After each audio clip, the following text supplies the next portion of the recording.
Rev it up and welcome to Cars Yeah, show number 1908. We continue to celebrate the Ironstone Concours d'Elegance this week. It takes place this weekend, September 24th and 25th at the beautiful Ironstone Vineyard in Murphys, California. To learn more and get your tickets, go to ironstoneconcours.org.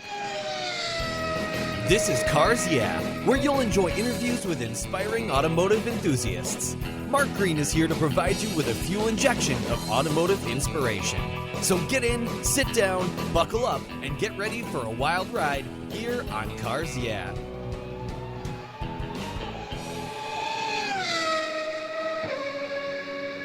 Hello, inspiring automotive enthusiasts, and welcome to Cars Yeah. Today I'm in beautiful Visalia, California with a very special guest by the name of Brian Blain. Brian, welcome to Cars Yeah. Do you have any gear, and are you ready to release the clutch?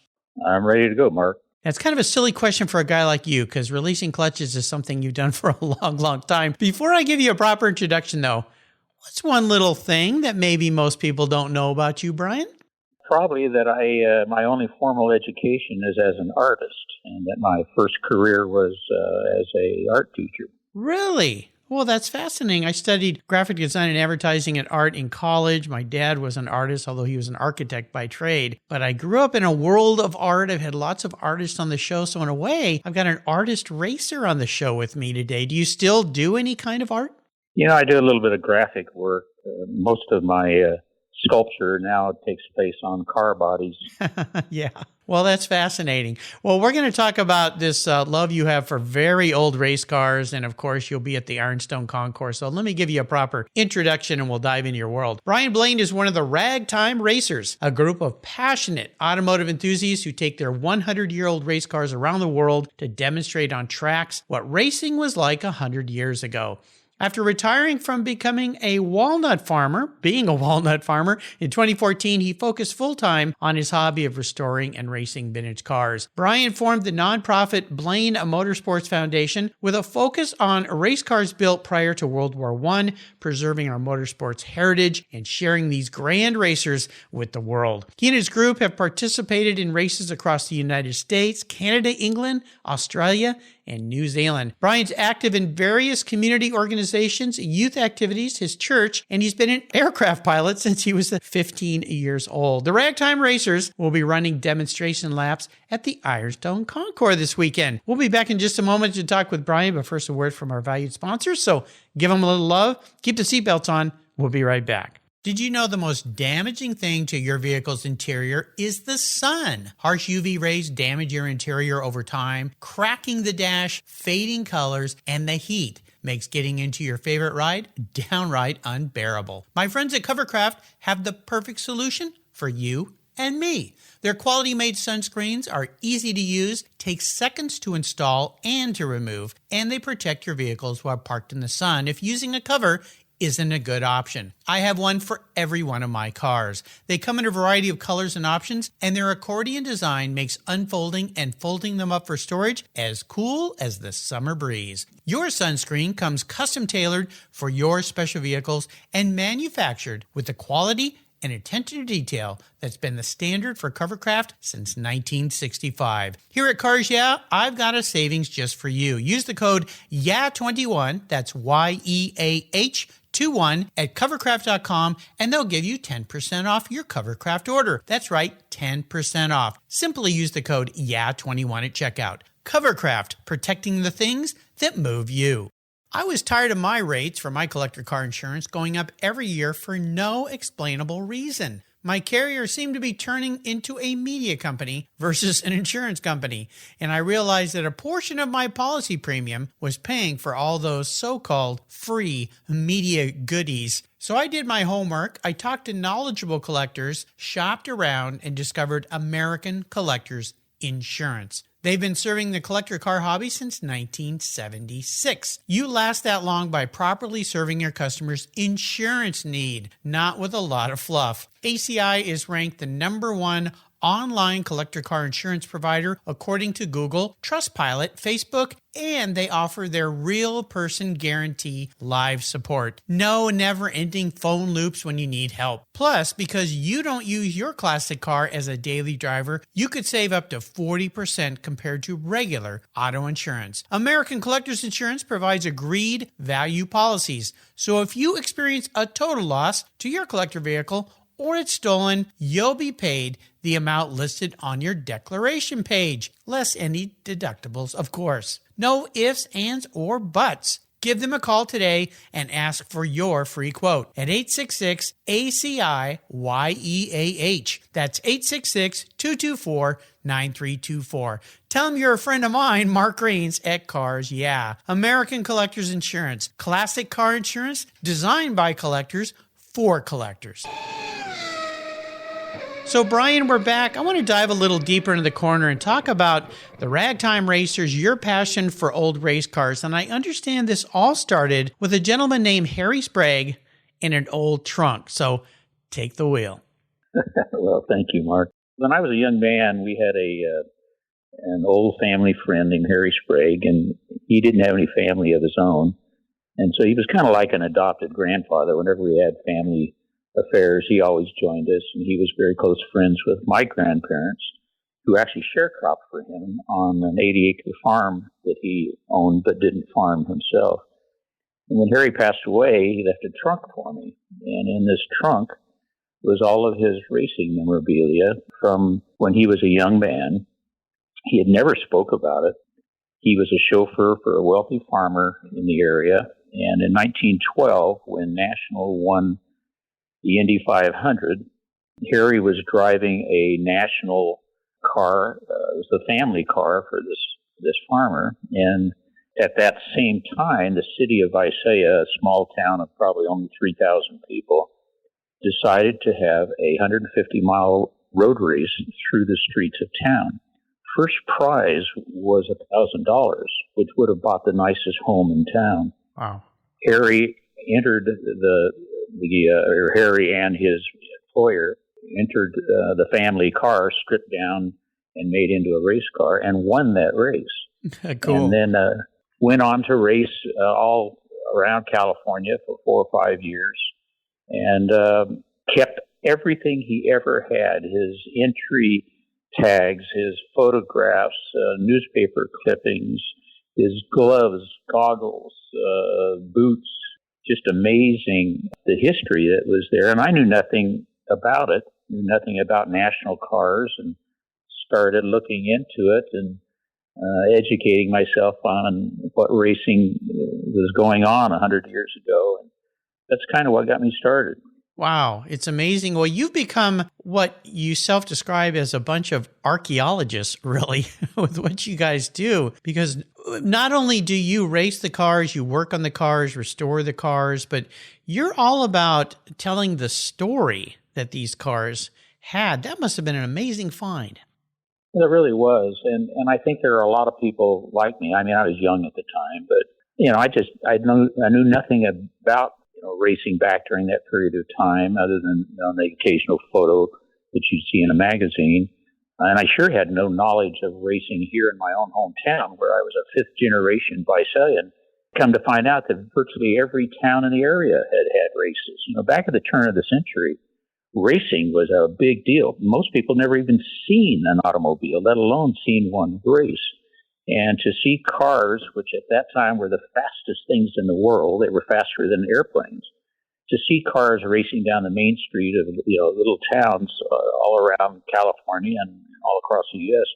would be the equivalent of today of having a spaceship land on Main Street and giving a ride. Yeah, that's a good analogy. What I love about what you and the Ragtime Racers do is you guys show up in period attire. You all work on your own cars. These are cars that always need constant love and attention. And when you think about the old races, they always had a companion ride along who was not only alerting the driver that somebody might be passing you, but was doing all sorts of things. I'll tell the listeners, I've attended Ironstone Concourse several times, and I got a chance to ride along with a past Cars Yeah guest, Charles Test, in his 1911 National Racer. We spent the whole morning on that tour. You were either in front of us or behind us during the whole time, and that was the most fascinating ride in a car I think I've ever had, because it was, for a lot of the ride, I thought, what am I doing here? If anything happens, I'm dead. But it was so exciting. What is it like to race one of these things? I've seen you guys race at different venues, and I just go, whoa, serious.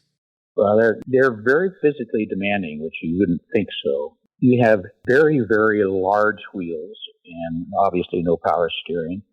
And on asphalt tracks especially, the amount of resistance to the steering wheel is hard to believe. In corners like the carousel at Sears Point, when you enter that carousel, you better have your tires and your steering wheel where you want them, because you can't correct in the middle of that turn.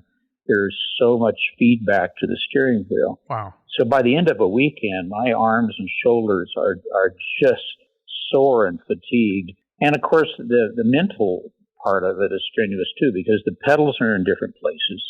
The transmissions are non-synchro. You've got to match your engine RPM to the transmission RPM perfectly, or it will not shift. So it's tricky to drive and very physically demanding to drive them as well. No kidding. Well, Brian, I know you're a vintage racer. You've raced Lotus 22s. You've raced Can-Am cars. I mean, some serious race cars designed to be on the track. You must have to get into a whole nother mindset when you jump into your old car. You know, driving these 100-year-old cars is completely different. We're really out there to make sure that we can finish the race more than we are to try and win. I mean, we obviously, when we are racing, we race as fast as we can possibly go. But these cars they're difficult to drive. They're difficult to keep running. They're 100-year-old metal and 100-year-old parts, and they break down frequently. So a lot of times just finishing the race is all the reward that we need. We don't really care too much where we finish the race. I would imagine. I watching you guys at different venues, I'm amazed. And many times you're going around corners and you're sliding that thing, and I'm just thinking, my goodness. I mean, I'm in awe of what you do. We're going to talk about your Blain Motorsport Foundation in a little bit and the importance that has to you. But I want to talk about Ironstone, because the last event I was at there before we all got shut down with this COVID, you guys were giving demonstration rides, and people could jump in a car. They graded an area on the hillside there. It was all dirt. I've never seen so many smiles and so much dirt on people when they got out of those cars, and you guys too. You're going to be doing, I know because of COVID, they can't have people riding with you this year, but you're going to be doing that again this year, right? With demonstration rides or drives? Yes, we are. We did this, I guess, 2-3 years ago now was the first time. And to my knowledge, there's never been a concours anywhere where off to the side of the concours ground, a dirt track was built for the purpose of having concours cars go out and drive on the track. Yeah. And that was really a step out of the ordinary, but it was hugely successful. And the Ironstone folks do such a fantastic job of putting on an event. I mean, where else can you go and ride in a 100-year-old race car or jump in an amphicar and putt around a lake on the concours ground? Yeah.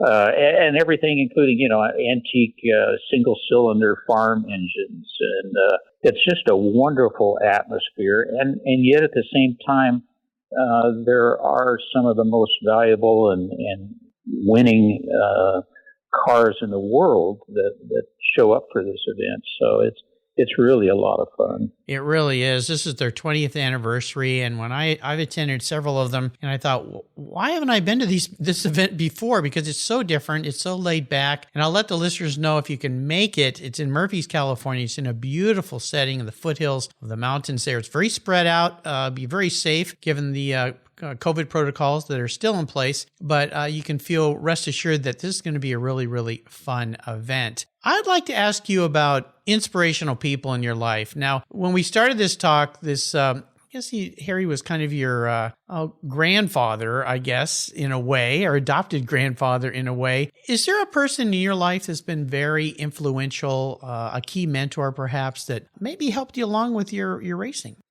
Well, not so much on the racing. I didn't. My father was a great inspiration on my work ethic and teaching me, the value of a dollar and that type of thing. He died quite young, and just as I was a young man, we had just started a farming business together.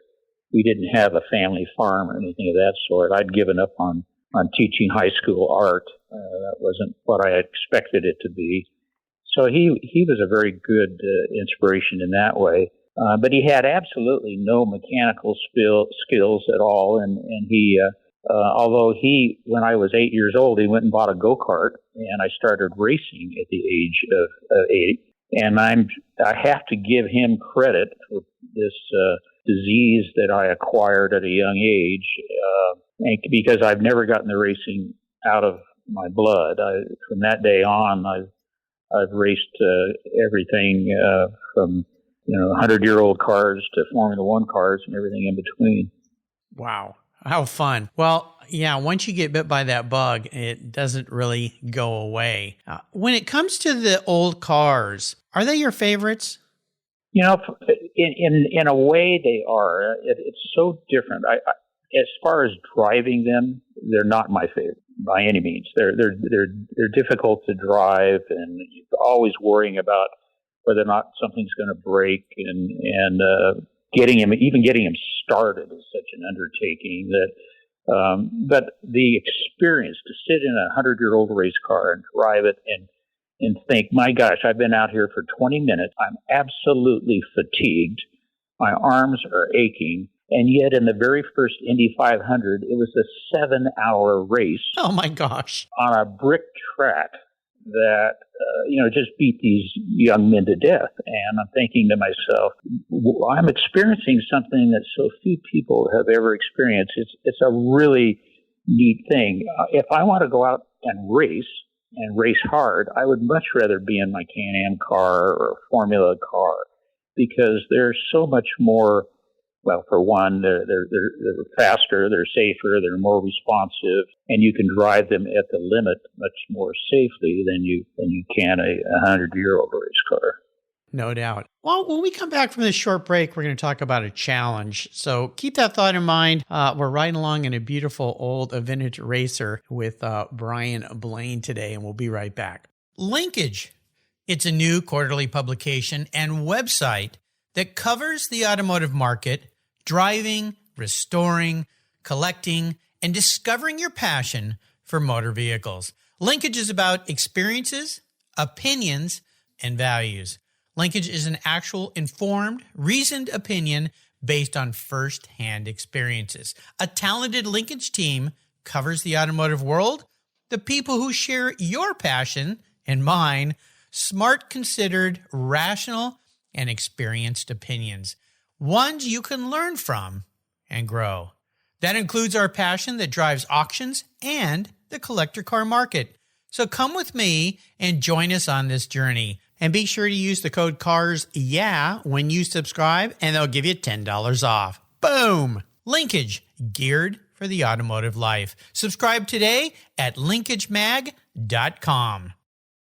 Here at Cars Yeah, it's all about inspiration. And our charity of choice is TechForce Foundation, where it's all about making a positive difference in young people's lives. TechForce helps young adults discover their talents and passions for all things automotive, with a mission of helping students develop a career as a professional technician. TechForce awards nearly $2 million in scholarships every year for students to pursue technical education, and they support hands-on activities, events, and mentorships across the country, working to change the outdated perceptions of these careers. Auto techs are in high demand, but the supply of qualified technicians is critically short. They need your help to fuel their mission. Learn more and join me in supporting them at techforce.org. So we're back. So let's talk about this. When it comes to challenges, failures, obstacles, whether in life or in racing, I'd love you to share a story with us that taught you a really valuable lesson to help you move forward in a positive way. Is it around race cars or is it something else in your life? That probably has to do more with farming. I made the decision to go into farming when I gave up on teaching art in high school and had to start from scratch. And shortly after I started farming, my father passed away, so I had to kind of learn my way on my own. And I, like some obsessive people, I spent 7 days a week, 12 hours a day, building a business from scratch and learning it as I went. And you know, I think I became extremely successful and largest pecan grower in the state of California, and farming thousands of acres and making millions of dollars. And I mean, it was a lot of work, but along the way, you know, I didn't spend as much time with my family and my kids as I should have. I dedicated way too much time to the farming. And then about 5-6 years ago, we had a processing company where we would take nuts from growers and add them to our nuts and sell them. We had a grower deliver a load of contaminated walnuts, and it triggered a recall, and that recall wiped us out. We lost everything. We lost all the farms. We lost the ranches. Oh my gosh! I had to sell all the cars, the collection, and everything. And the lesson I learned was that, you know, in many ways, financial security and financial success can be very fleeting. As so many people learned in the last couple of years with COVID, you know, your business can be wiped out overnight, and there's nothing that you did wrong, but it's all gone. Yeah. And I look back now and I think, you know, I would have done it differently 50 years ago. I would have spent less time on my career and less time building a business and more time going to soccer games. Yeah. You know, it's a heartfelt comment and experience that you went through. And when you think about COVID, as you mentioned, or your terrible experience, these things sometimes come back to teach us valuable lessons. That's why I asked this question, because there's a lot of listeners here at Cars Yeah that are young. They're working very hard. I did the same thing. I spent way too much time in my earlier years helping build actually 2 businesses, actually for other people primarily. And I look back now and I went, I wish I had spent more time with my kids. Now that I've just become a grandfather, and I understand you're a grandfather, right? You have many grandchildren. Yeah, I've got 5 grandkids now. Wow.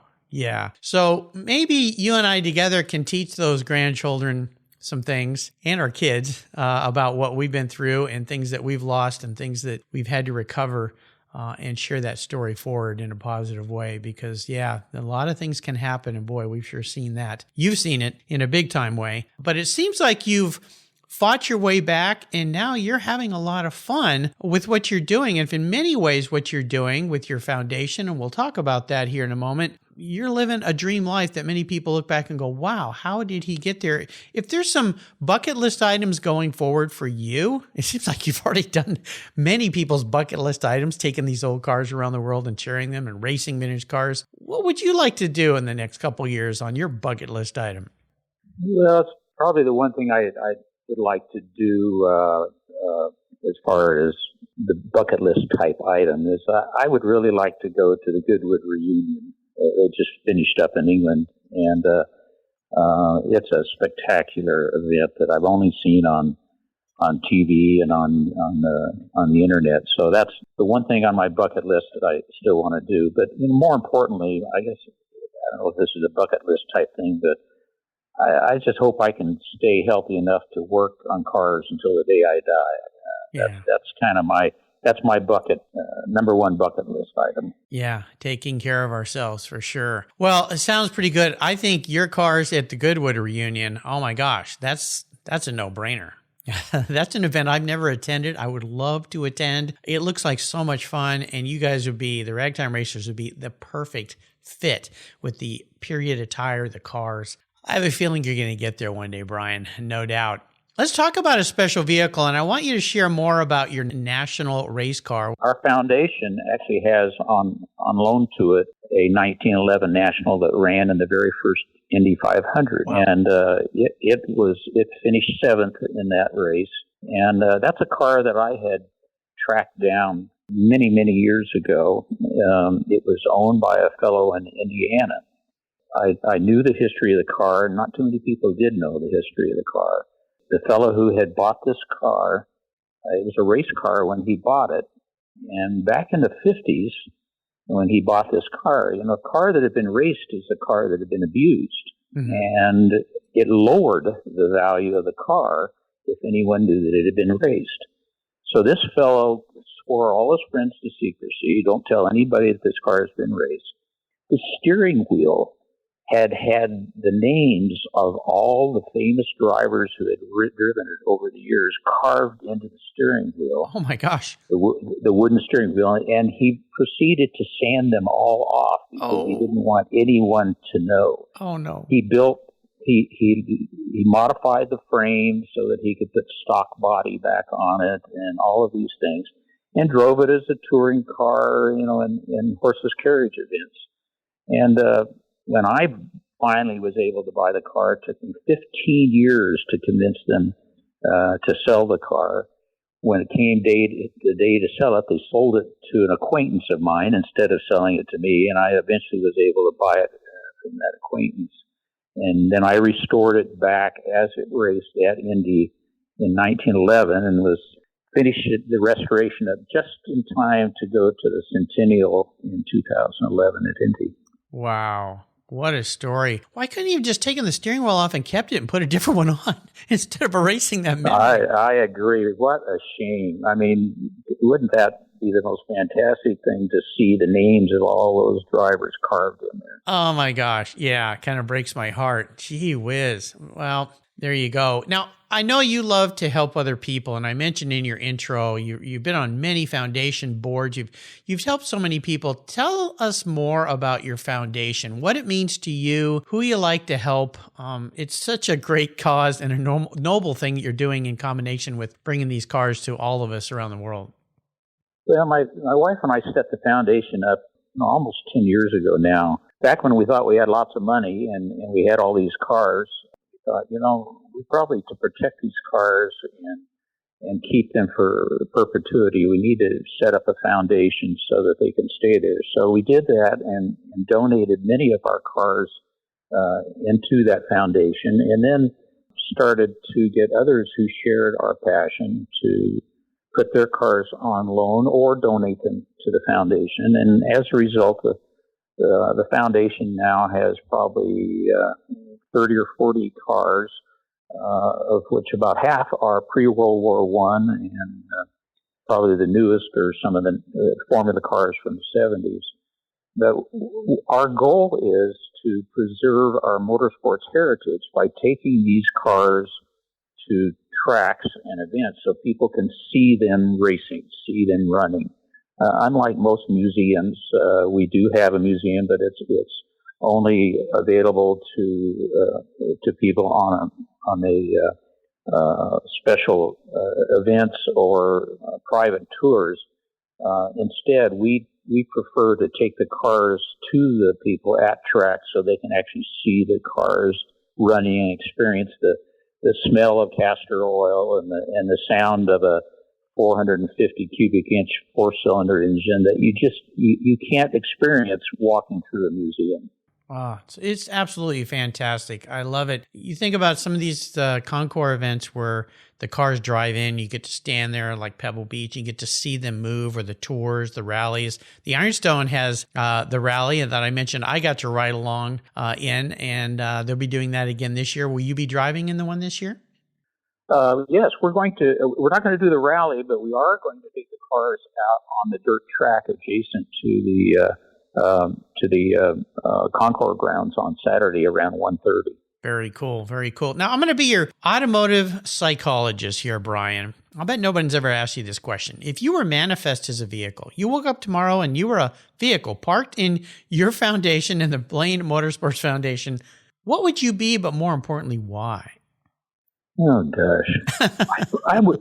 This might sound strange. I would probably be a tow truck. A tow truck. Okay, why is that? It seems like I am continually having to rescue my friends and acquaintances and their cars, and that's kind of been my life story. And my daughter-in-law says I keep picking up strays, and what she's referring to is friends in need who need a place to live, or they need a car to drive, or they need a loan, or whatever the case may be. So I'd probably be a tow truck. You know what? That's perfect for you, Brian. As I know you, you're a caring person. You help people. Yeah, a tow truck. Very nicely answered. I like that. Very cool. Is there a book you've read you'd like to share with the listeners that you've enjoyed quite a bit? You know, just recently I've been reading and just finished Mark Dill's book, The Legend of the First Super Speedway. It's just fantastic. But Mark is probably foremost expert on the history of the early days of the Indianapolis Speedway. And Mark has written a book. It's fiction, but it's based on real characters, and it's based on his knowledge of all the events that surrounded racing at the turn of the century. And he has put this together in such a way, it's a novel, but it is so realistic and so based on fact that it could be the real thing. Cool. You know, I should reach out to him and have him on the show. I've had so many authors on the show, and I've not read that book. I'll have to get my hands on it. The Legend of the First Super Speedway by Mark Dill. I'll get my hands on that. All right, I'm going to take you on the ultimate drive. Now, you've been on so many ultimate drives, but this one is different. I can arrange for you to be in any car in the world. You can be at any track or any roadway with any person, living or deceased. What does that ultimate drive look like for you? Oh boy, there's so many. I know. Maybe just for today. One of the drivers that I have the greatest respect for was Mark Donohue. Mm. And I think if I had my choice, and Mark is long since gone, but Mark drove the Porsche 917-30 Can-Am car, which was the fastest Can-Am car ever built. And he drove it well, and he designed it. And I think I'd like to be at Road America in Wisconsin with Mark Donohue, and I'd like to ride around with him in the 917-30, and then I'd like for him to put me in the driver's seat and coach me for a couple of laps. Oh, that would be my ultimate drive. That sounds like an ultimate drive. You better hold on. Holy cow! Yeah, you think back to him driving that car is just a beast. Just a beast. And I got to see that car at Bruce Canepa's shop. Just beautiful. And Bruce let me sit in that thing. And I'm thinking, man, what it must have been like. I can't even imagine what skill Mark Donohue had. Awesome. Well, Brian, you've taken us on a very fun ride. You've taken so many people on great rides, and I really appreciate what you're doing for motorsports heritage through your foundation, bringing your cars out for all of us to enjoy. You put a smile, and all your Ragtime Racers put such a big smile on everyone's face, and especially when I see you guys out there and I see little kids looking at these warriors, these cars that are just so monstrous. I can't thank you enough for what you're doing. Before I let you go, could you maybe leave us with some words of wisdom, advice, a success quote, or a mantra?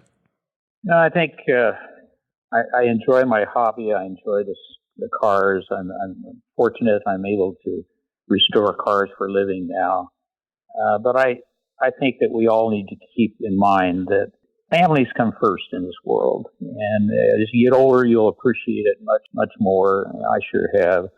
And I hope that all of us will keep our families close to us and spend the time that we need to keep our families together. You know, absolutely. And listeners, a great way to do that is to take your family to a concours. And if you're going to take them to any concours, even if they're maybe not into cars, some of my family members are not into cars, and I'll take them to concours. The Ironstone Concours is one to take them to because, as Brian shared, and I've been to this event many times, there are so many things for people to be that maybe aren't that interested in cars to see, and I think you might spark some joy in some people's minds. How can people learn more about and perhaps help support the Blain Motorsports Motorsport Foundation. Do you have a website? We do, but I'm not very good at social media.